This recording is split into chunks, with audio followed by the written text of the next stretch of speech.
A day in the Philippines na naman. Ayan, sinama ko yung mga anak ko na mamili. After kasi dito pupunta kami kay Lola. Bukod sa dadalaw ulit kami, magpapaalam ako kung okay lang ba ipatato ang kanyang pangalan. Bumili muna kami mga pang-snacks. Ito nga si Kuya nakakita ng sombrero, tuwan-tuwa, ang mura daw. Nakakatuwa itong mga batang to. O tignan nyo ito, o namamangha sila, kaya sinilip ko ano ba tinitignan nila. Abay, amay na amay sa ginagawa ni Ating. Abay, Ating, bilisan mo nga at natatakam na yung aking mga anak. Kapag nasa Pilipinas kami, ang dami ko talagang gastos. Dahil nga mas mura kaysa sa Japan. Katulad nga nito, 3 aking order pero sa Japan, 1 lang ang katumbas niyan. Kaya kapag nasa Pilipinas kami, sinusulit ko na talaga na lahat na matikman nila. Sa totoo lang, napakaswerte ko sa mga anak ko kasi bukod sa hindi naman sila pihikan at hindi sila maaarte, yung tipong kahit simple lang mabilis na sila mapasaya. Kaya nga napaka-grateful ko. At syempre, napakaswerte ko sa dalawang to, no? Kaya kahit mahirap, sige, ibigay lang ang pwede. Aba, ang kaligayahan nila, kaligayahan ko, ha. So, after dito, pumunta na nga kami kay Lola. Syempre, bago pumunta kay Lola, bibili muna ulit ako ng bulaklak. Ito nga, kilala na ako ni ate dahil nga suki na ako. Itong lugar ng Lola ko parang nasa subdivision. Kulang na lang lagyan namin ng gate yung kanyang bahay. Pero in fairness, safe naman dito sa kanyang lugar. Nung nakaraan nga, nag-iwan ako ng bulaklak dito sa labas pero wala namang kumuha. Sa bagay nga naman, pati ba naman bulaklak may kukuha pa ba? So, ayan na, dito na kami, Lola. Papasok na kami. Siyempre, nagbigay ng bulaklak ang aking panganay na anak. Mahal na mahal kaya ni Lola si Ayu. Si Ayu, mahal na mahal din niya si Lola. Nung nabubuhay pa nga ang Lola ko, lagi kami magkakasama. Ang pinakamadalas, lagi kami nasa beach. Mahilig kasi sa dagat si Lola.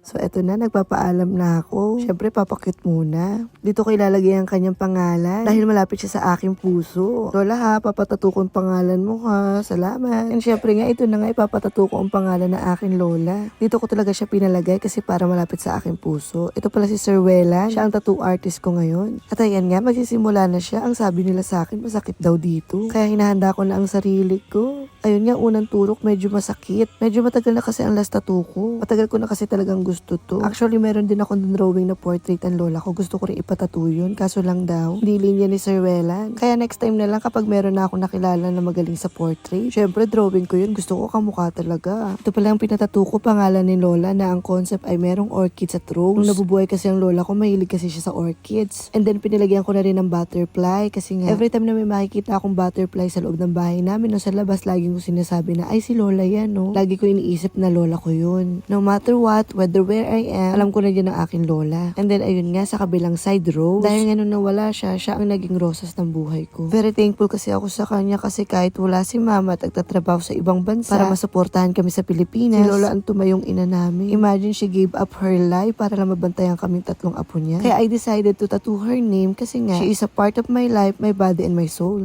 E di syempre, the next day, punta ulit ako sa kanya para ipakita ko ang tattoo. Haba, ganda-ganda ako kasi ang ganda ng pangalan ng lola ko, Alejandra. So, eto na Lola, na ipatato ko ng iyong pangalan. Ganyan po kita kamahal, habang buhay, magpakailanman. I love you, Lola.